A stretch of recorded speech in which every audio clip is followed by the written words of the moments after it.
Hey, this is Max Alper, aka Parrotsky, and you are listening to Group Critique Fight Club.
Yeah.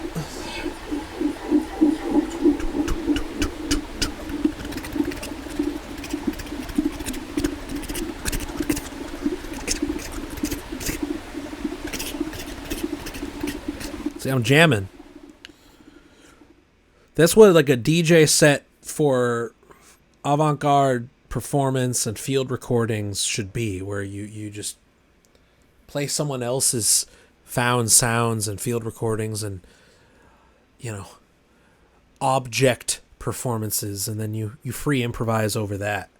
But you spin it through CDJs. You know, you give the appearances of a proper DJ set. Someone's probably done that already. If they haven't, now's your chance. There's the idea. Go for it. I don't have time to do it myself. Hope everybody is doing quite well on this March evening, late March evening. This Saturday, it's my birthday, turning 35. We out here. It's Aries season. You know what I mean? It's been a wild one. Getting a massage. Going to the spa with the missus. Going out for dinner. All that fun stuff. It's Aries season. Time to kick in the door, but also be like extroverted in your security, but introverted in your insecurity or something, you know? I feel like that's the vibe. That's the vibe of our Aries. At least myself. Yeah. That's next weekend. So Sunday sessions, it's happening, but it's going to be all birthday themed, only birthday submissions allowed. Yeah, we like almost the same age, I guess. 35, you know. What's that Master Shake quote from Aqua Teen? It's like, I am 30 or 40 years old, and I don't need this right now. I am 100% smack dab in the middle of that right now. So, and I definitely don't need this right now, whatever this is. Don't need it. But yeah, welcome to the Parrotsky birthday week. You in my world now, baby. So we have a new course announcement for those interested. I polled the Discord. You asked, I'm delivering. We have ourselves a online only course coming up with discounts for the patrons. Group Critique Fight Club presents Concrete, Foley Arts, and sample-based composition. 3-part online workshop starting on Wednesdays, April 15th, 22nd, and 29th at 7 p.m. Eastern, hosted entirely over Zoom. And I have discount links for patrons. You know, everything's pretty reasonably priced anyways to begin with, but for anybody that needs that discount link, if you're watching right now and you want that link, say so in the chat. I'll shoot it to you You know, I'll be loosey goosey with it if you're serious about joining. We will be doing a workshop in 3 parts where we will discuss the trajectory of electronic music and sound design through 3 specific topics, and that is musique concrète, the earliest form of electronic music, Foley arts, the act of recording sound effects for visual media and or media in general, and sampling. And I would assume that most people are familiar with that term in music. It's open to all artists of all backgrounds and experience level. The only requirement is that you have access to Zoom and some sort of recording device. Zoom as in the chat, the video chat software, not a Zoom recording device, though you should have access to some sort of recording device as well as a digital audio workstation. But that recording device can be your phone. It doesn't need to be anything high tech. So for anybody interested, let me know. I will shoot you over the discount code for that workshop. If not, I will be putting the standard link to the workshop registration in the show notes when I post the pod version of this later this evening. Cool. Sign up for that. Y'all got the monthly project due a week from today. We have David Moore coming on, going to listen to your works, solo performances, solo silence, and all that fun stuff. You know the deal. Remember to submit your work to the monthly project stream, or rather thread on the Discord for that. And that will happen regular time on Monday next week. Exactly a week from today. So get it in. It'll be fun. You won't regret it. David is a lovely guy. Very sweet mensch. The Kansas mensch. Coming in hot to listen to your work and provide you with sagely wisdom. All right. We got ourselves some more tracks, some of which we're going to do one track from last week. And I know we had what do we got? Who was it that submitted? Right. Axel had submitted one from last week, but he also submitted a new one for today, so we're going to choose the new one as he had asked for. And we got some new tracks from other folks. Awesome. Starting off, Breathplay. Back at it again. I'm developing an original Breathplay track using musical ideas I came up with a hardware improvisation from a previous project. This version is just a scaffolding, adapting parts from the old version and arranging them in a loose structure with mostly placeholder sounds. I would like ideas for sound design, production, and mixing to flesh this out. It's jazzy in a terse third stream kind of way, and I'd like to take cues from artists like Photech, who can invoke jazz in a DAW context without making you miss human players, although I might have a sax player do some atonal overblowing on it. All right. This track is called This Isn't What I Want, version 2. Let's get it.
Yeah.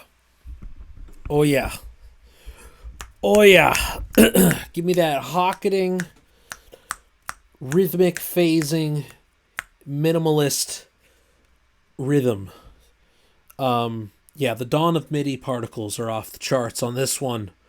Um, is there a way to make it minor rather than major?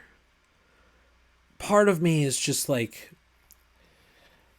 dying for that major third to be a minor third because it happens so often, and it's like the second you say dawn of MIDI, I understood what you were going for here, but so much of that is just kind of like cloaked in like a bit of longing, a bit of melancholia that like I don't know. I know we're not supposed to be just like major equals happy, minor equals sad. We're not supposed to be as we could get deeper than that, than the layman terms, the surface level descriptors. Part of me just was all the other parts were sort of vehicles for a melancholy, for a darkness. But the major third was throwing me off slightly with that. Okay, I wonder if that will detract from the emotional ambiguity of it, though. Interesting. Okay, so that might be. I mean, it's definitely ambiguous right now, and that's if that's an intentionality there, then yes, there's a surrealism to the ambiguity here that's on par with a Badalamenti, sneaky, almost like black comedy style of emotional ambiguity where there's like a bit of humor in the major, but also this slyness, this subversion, that's also, adding tension. You do have both here. So there's if the ambiguity is the name of the game as far as like emotional takeaway, then I'm cool with that.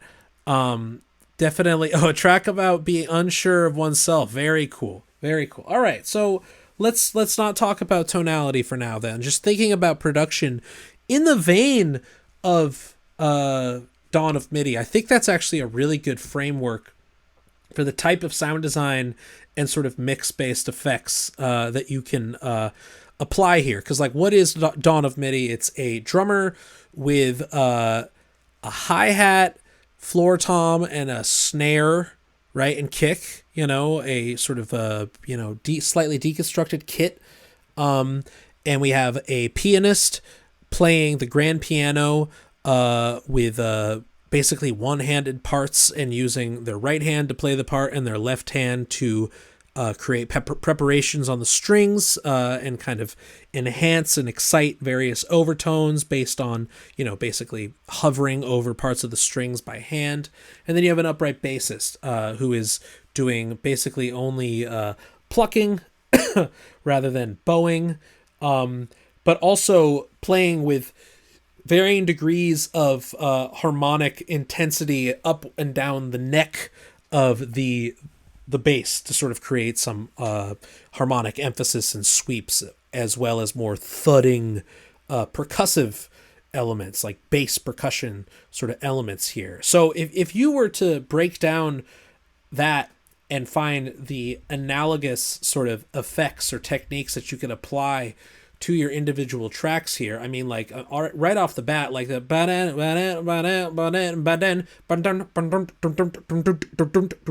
mess with the filter and the envelope to start as kind of like the analogy of putting your hands on the strings of the piano and finding ways to enhance both harmonics and then the sustain, the percussiveness and the decay of the piano. That's filtering and enveloping right there. You know what I mean? Do you think live automations for this? So that's interesting. I mean, I don't know.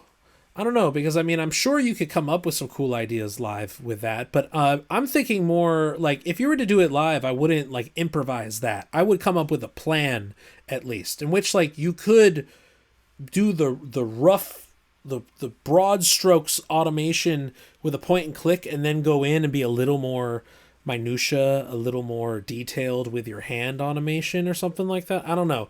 It's more like, what's the bottom line here? Like, if it's very slow sort of filter sweep over the course of like 8 repetitions of a phrase or something like that? Does that need to be done by hand or automated with a point and click? Like, you tell me, like, what is the purpose of it serving as that gesture, you know? And then just like across the board, like, is there an equivalent in your drums of turning the snare on versus turning it off? You know what I mean? Like starting with more of a dong, like a more resonant, more pitched sort of timbre to it, and then becomes a more noise-based, you know, as you turn the snare on. Things like that. Like, what are the sort of physical modeling techniques that you could apply to your synths to sort of recreate that dawn of MIDI sort of minimalism, but like, you know, very effective gradual changes to the timbre of those three instruments, you know? Karim saying you can make a main version and then a bunch of dubs. Yes, it does. It absolutely has the stuff for it. Yeah, it'd be interesting if you did like a point and click automation version versus a handmade dub automation version, and then do like multiple versions of that based on like, you know, changing envelope and filter versus doing, you know, broad strokes echo across the board. There's different, yeah, I mean, this definitely has the juice for it. It looks like Kareem's already volunteering for the remixes on this. I don't think this needs like dense work when it comes to sound design. I think like falling in line with the sort of dawn of MIDI model as reference is actually kind of a cool idea, being that they're an entirely acoustic trio and this is an entirely electronic piece inspired by those folks. You know, like, what can you do effectively with very little change, you know? I mean, yeah, I think that would be like the most important thing to think about here is just like, what are like the 2 or 3 variables per instrument that can be shifted over the course of this piece that very noticeably over time, like, change the timbre of the instruments themselves, you know? Where are the pressure points per each of these instruments? Yeah, this is a strong piece though. I'm definitely a fan. Was this coming from the dictionary days? Was this like hardware with just like the live synth? Curious where this is crossed over from, or if this is just a proto Breathplay track that is now becoming a proper Breathplay track. Yeah, cool stuff. Cool. Want to hear new versions? Get in the mix. Okay, who we got?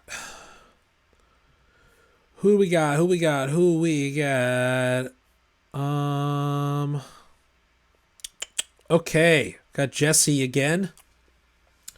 An update from what I shared last Sunday. Please play from 1 minute to 6 minutes. I've decided to keep this recording as a solo mix while reworking the Euro patch it came from for improvising with a collaborator. Main thing I'm struggling with is whether some additions were superfluous or not. I added a one-note drone to fill things out and feel undecided about it. Tried adding multiple elements. This was my favorite. Since there's very little high-frequency content, I added a filtered loop RCA cable noise. Nice. It seems to add a nice aesthetic since I use dirt and downsampling on the whole mix, but worry it sounds hokey. Hokey pokey. Also, not sure if it will come through the stream, but the limiter on my master track adds noticeable clicky distortion. Seems to happen when there are signs or other simple tones. Would love advice on how to address before doing trial and error on settings. Cool. Okay, so we'll listen to minute 1 through 6. Let me get that up here. Let me buffer that. All right.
Gonna cut it there for now, just for sake of time. Good stuff from Jesse.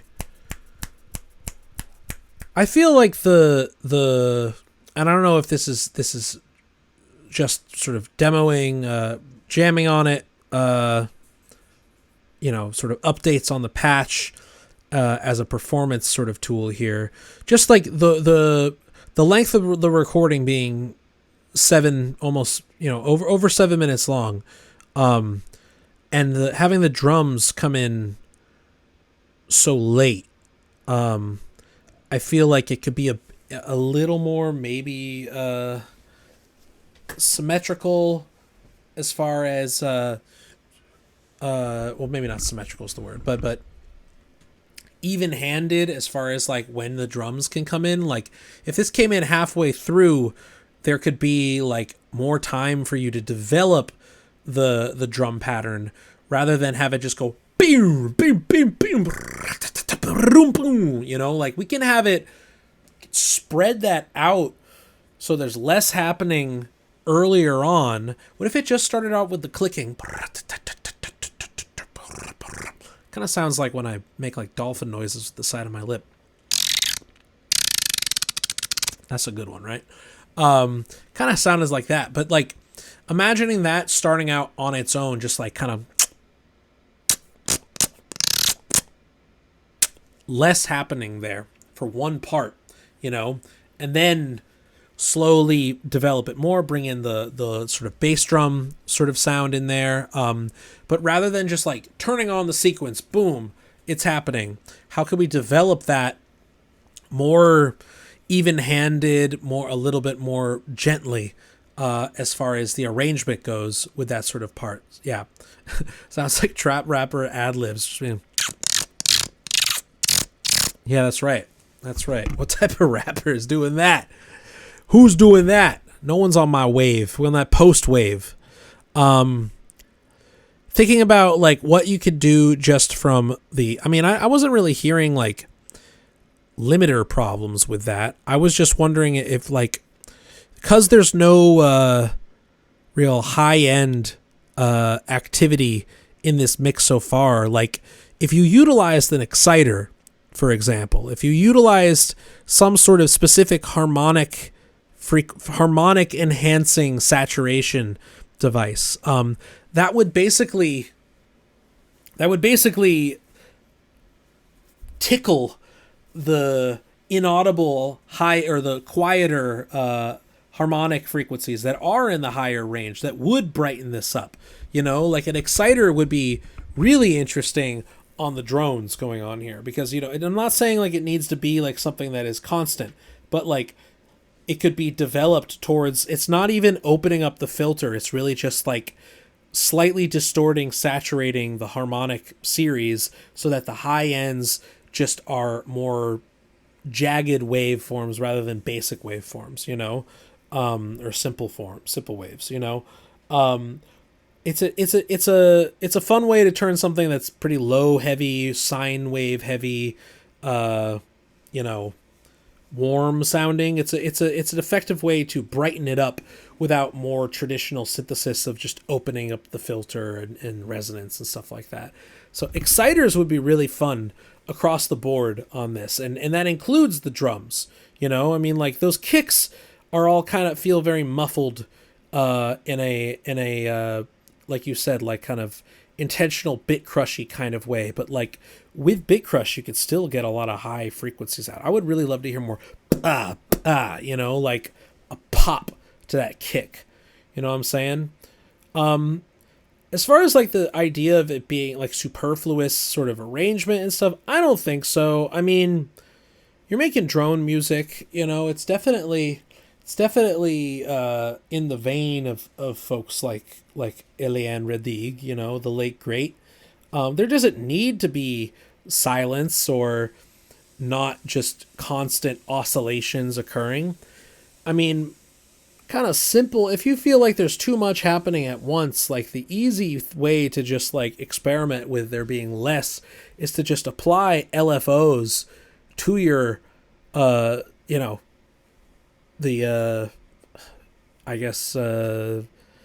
envelope or the amplitude, right? Yeah, that's what it is. LFOs to the amplitude so that it, creates just like constant fade ins and fade outs. You can apply them at different speeds to the different oscillators here. So you end up with more breathing room between the individual notes of the polyphony of the drone. You know what I'm saying? If you're splitting those out into stems, there's a lot you could do even in post, not just part of the synthesizer, but just like in post. Create automation lanes of volume. Create your own LFOs just by hand per track if you want to try that out. And then if it's stemmed out, you could create that much more width to these individual tracks. You can have. That's the other thing I think that you could work on here is just like more deliberate stereo imaging.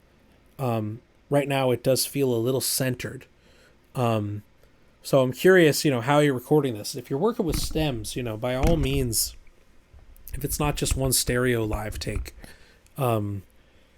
experiment with where the sounds are coming from, not just like how often they're there, but like, and if they move, using the stereo image doesn't need to be stagnant in one place versus another. You can create movement there, Think about that. Just think about like how many stacks you got as far as instrumentation goes, and how much control or deliberate sort of individuality do you want there to be. I'm not giving you like the correct idea here. It's just like an idea if you wanted to create a bit more subtlety or individuality between the notes of the polyphony of the drone. If you feel like your gut is telling you it's a little superfluous, like I wouldn't necessarily subtract things altogether, but find ways to differentiate. You know what I'm saying? Think about that. Drone City. Thank you, Jesse. All right, we got another one from Kuku. Coco. They wrote, excerpt from a live I played yesterday. Feels complete on its own. Ambiente this time, inspired by Japanese piano music like Sakamoto and Hamauzu. I don't know how to pronounce it. I used the Iwato scale for this one, sprinkled in some live Foley improv. Ooh, we getting specific here. Okay. Kuku. Toyetism. Let's go.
right. Very nice. Does this get called are we calling this ambient? Are we calling this ambient? I don't know, man. I don't know. Despite there being nice, timbres here, pleasing to the ear, I don't know. There's plenty of rhythmic ambient music out there.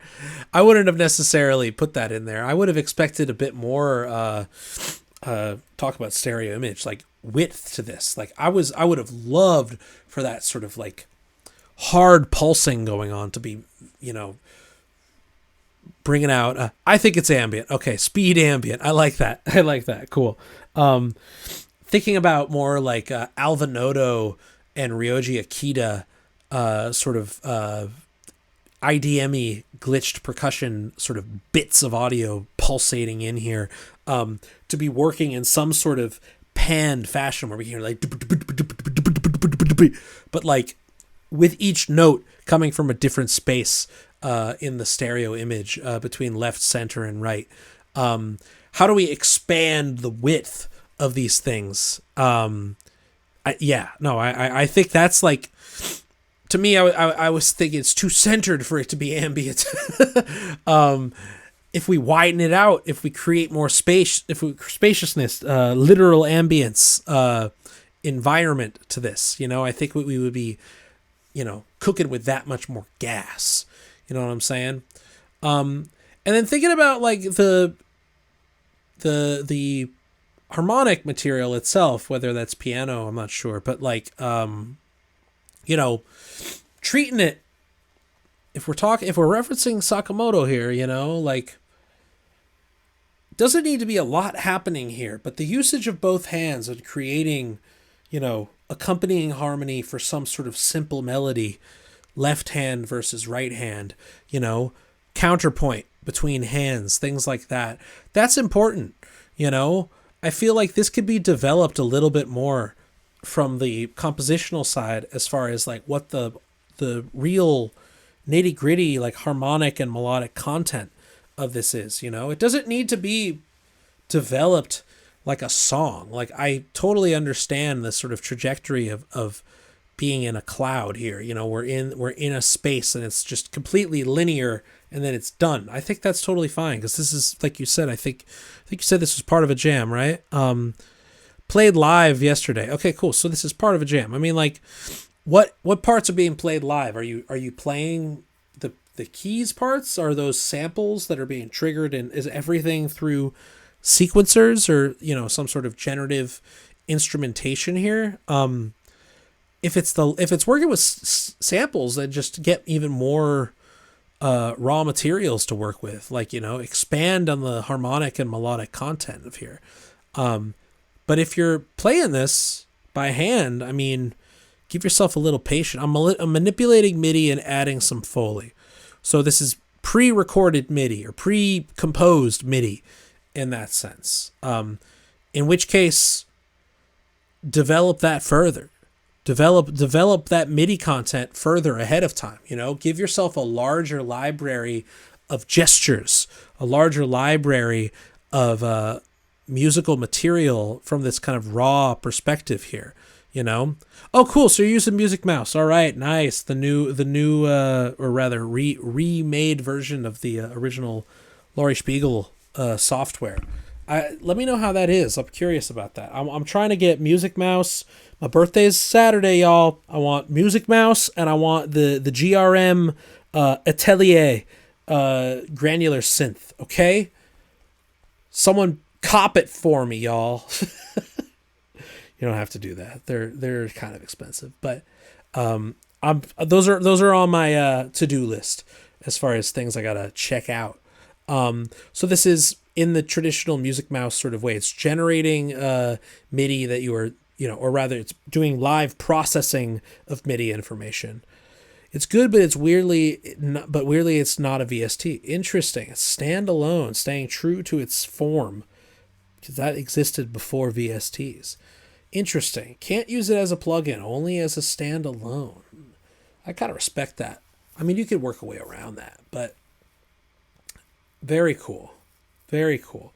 All I'm saying is that if you're working with pre-made MIDI information, you can create more of it to work with. You know, develop that further. I would have liked a little bit more sort of an arc to it. It felt you know, melodically kind of one zone a little bit. We could find a way. We could find a way to expand upon that. Yeah, there you go, Karim. Go get it. I need a full report on the Music Mouse. But yeah, that other tool, the GRM Atelier, looking fucking crazy. Funded by the French government. That's French government sponsored a granular sampler and production suite. I could send MIDI to Ableton, but it creates a queer. Yeah, that's your CPU going wild when you have that crackling sound occur. We've all been there. Yeah, don't do that. That's probably why they don't have it as a VST, because it's probably like such a crazy CPU sucker. Interesting.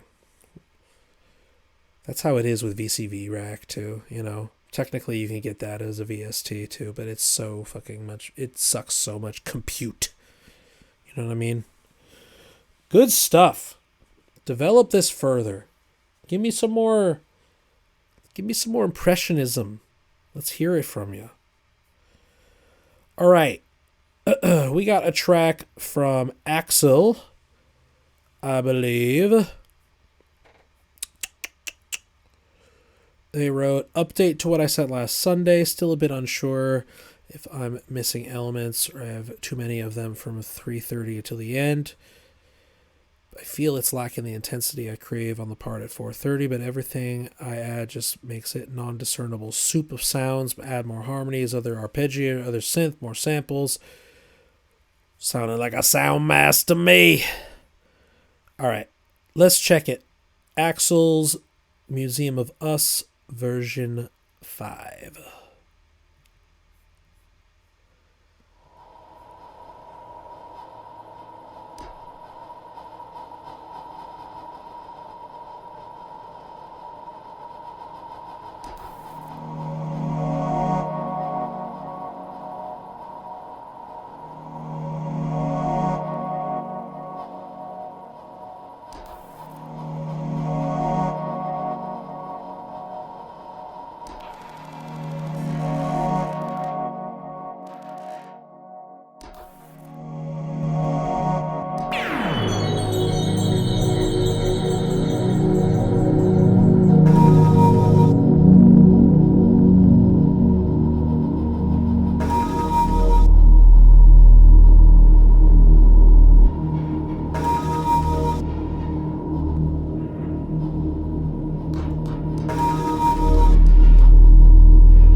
Oh yeah. I know we went a little bit over on time with that one, but I didn't want to cut it off because the transition between the first 2/3 and the final third were crucial. We had played the first version of that over a week ago on a Sunday session from last week. No ending, take it all back. Okay, yes, that was going to be the first thing I said. Axel, we need an ending here. What it sounded like to me though was a quick cutout with a tail, and the tail just got cut off by the bounce. So Axel, remember to include your tail in your bounce on that if you want to have a quick sort of just, you know, shutter off while letting the delay sort of sputter out on its own. Don't let the file get cut off there. Let's get that whole thing in there. As far as the composition goes, I mean, like, I think this is really, really tasteful. Knowing your work, knowing that you do a lot of, you know, it's for visual media as well as it is music on its own. It's obviously like meant to have these big sort of dynamic moments, and the usage of, you know, you're really covering all your bases from the instrument sections here, you know, between, like you said, like you're using a lot of, you know, adding a new harmony there, adding a new arpeggiator, some sort of melodic element, some sort of percussive element on the low end. You know what I mean? And, you know, percussive in the pitch percussion too. You know, a lot of these arpeggiations here sort of playing the marimba role to some extent. I think it's great. You know, I just want to know, like, what it's being paired with from a visual perspective, you know, because I can only imagine this being, like, very much about the, you know, overloading sensories to some extent. The bright moments of this musically, I'm sure are covered by some very bright moments visually, you know. I would just hope that the visual dynamism matches the musical as well. But that last ending, you know, the usage of we talked about, like, in long form electronic composition, like in Burial and things like that, where we have downtime where there might just be sort of in transit between sections. We're hearing Foley or we're hearing field recordings as sort of these the air between movements, but it's the same recording, right? It doesn't cut out. There's no true silence. There's just air, as if you're outside going from place to place. You had that here. And not just in that final, you know, second to that final, the transition to the outro, but at other points as well, including the intro, you know, like it was very patient. But like the usage of sort of like entering and exiting a space felt that much more deliberate and conscious. So bravo as far as how you arranged this, you know. I don't think it's superfluous. You know, I think it does a very good job on its own. I wouldn't add anything else to it, you know. Yeah, like Breathplay says, it has just the right amount of stuff. Anything more, you do, and it will be overworking it. Yeah, I think this is quite good, you know. But we need that ending. I think it could be even more than just a quick fade out, you know. Find a more deliberate ending. We've talked about it before. It's very easy to do an intro. It's hard to do an outro. It's easy to do a beginning. It's hard to end something, you know. You're not the only one. But let's get something more deliberate on the record here. Hold on. I gotta pick up this cable. It's been on the floor. I'm gonna coil this cable live on the air. Yeah. Very strong stuff from Axel. Good stuff. Okay. We have 3 short ones from Karim. And then I moved Kema to the end, but they had to dip. But if we got time, we'll listen. Karim has sent us 3 short ones. Feeling like I might as well play guitar more. 3 short excerpts from over the past few years before I switched over to the approach I take when I play now. So we listen to that old Karim in 3 parts. We have Cobblestone, Song for Ramona, Can't Hear You, Loop 67, and Absolution. I'm going to play them in order.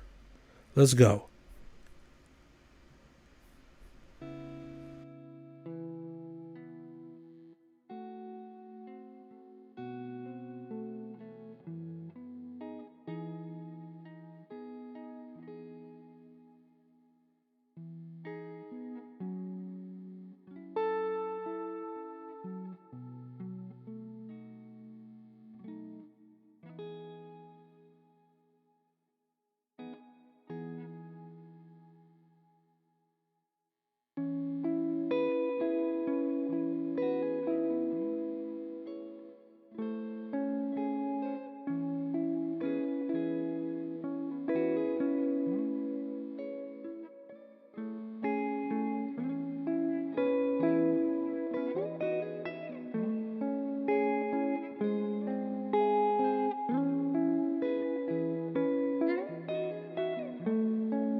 I'm going to listen to all three of those again.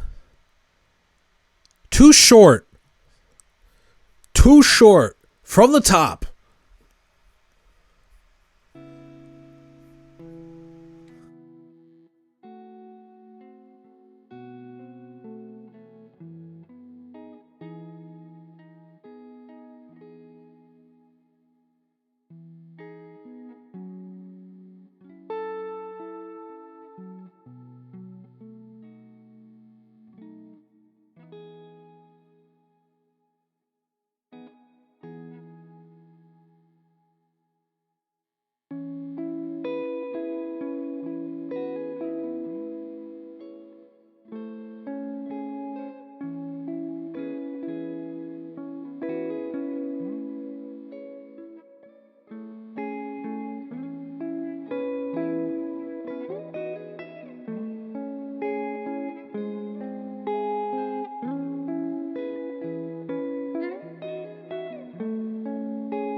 Yeah. Yeah. I think, like Breathplay said, like this is creating the foundations for wet music. When they write, I would like the guitar to be wet music more than it is now. Don't know what that would look like in context of your practice. I think that this is the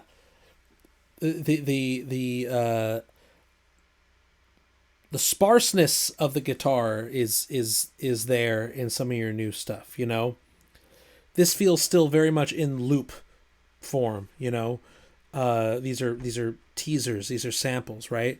How do we develop these phrases more as songs? You know, just as songs. We don't need to overthink that. And then bringing that into the ethos of wet music, a la some field recording or ability to sort of blend this into a physical space, a speculative space of sorts, you know? And then, like, what is the lead melody here, you know? Felt like on that second one, the loop one that was only in the left channel, there was some vocals going on there that were kind of, you know, well blended into the sort of oversaturated mix there. But we need more of that. Simple stuff. Humming, you know? Caroline style, you know? Give us some longing, give us some wailing, but like back away from the mic, you know what I mean? Not shoegaze. Not shoegaze. Not loud in that way. Individual finger picking is still, like, you know, hearing that intimacy, I think, is important to this, you know? I'm a big fan of your tone. The tone has to remain, you know? Some spring reverb and tube saturation. I think you got a lot to work with right there. Combining that with some you know, speculative spatial found sounds that you've designed yourself, you know? Tap into the Caroline more, exactly. I think that's it.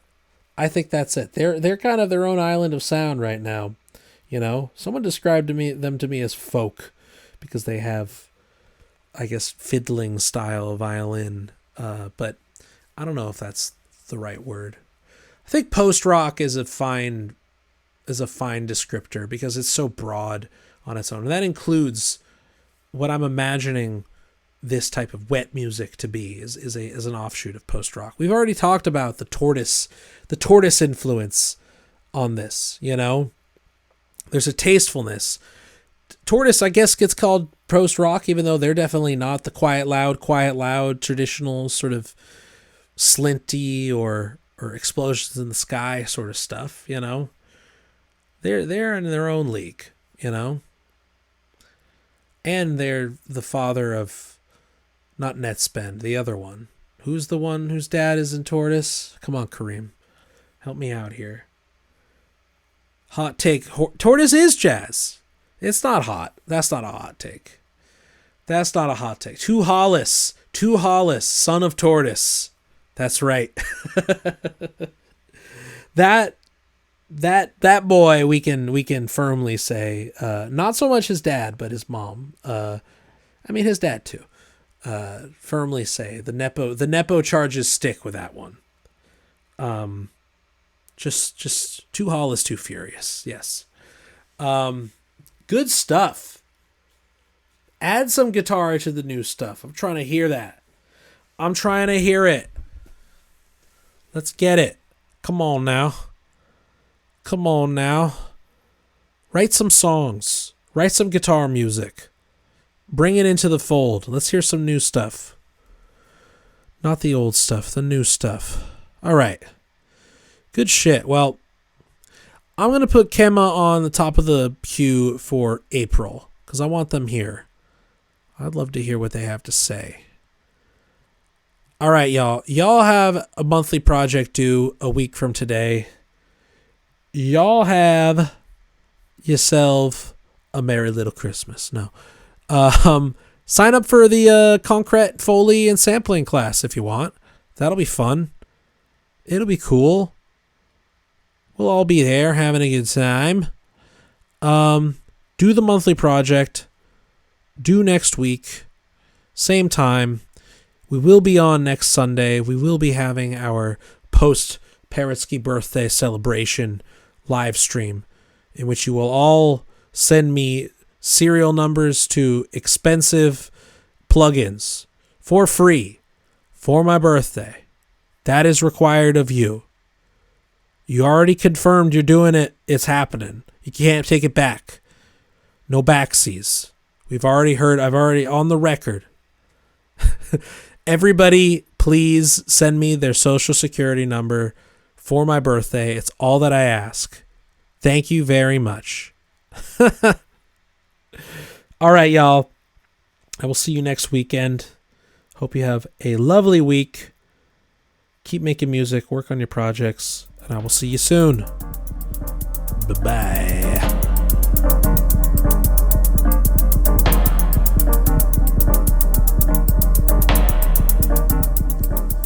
Thank you for listening to another edition of Group Critique Fight Club with me, Max Alper, aka Parrotsky. You can sign up for the Patreon at patreon.com/Parrotsky to get access to our Sunday Zoom school on top of the regular live public stream. Public stream takes place every Monday at 7 p.m. Eastern. All are welcome. And you are listening to the track Atop Alpdog Mountain, Ja Plays Pokemon Go by me.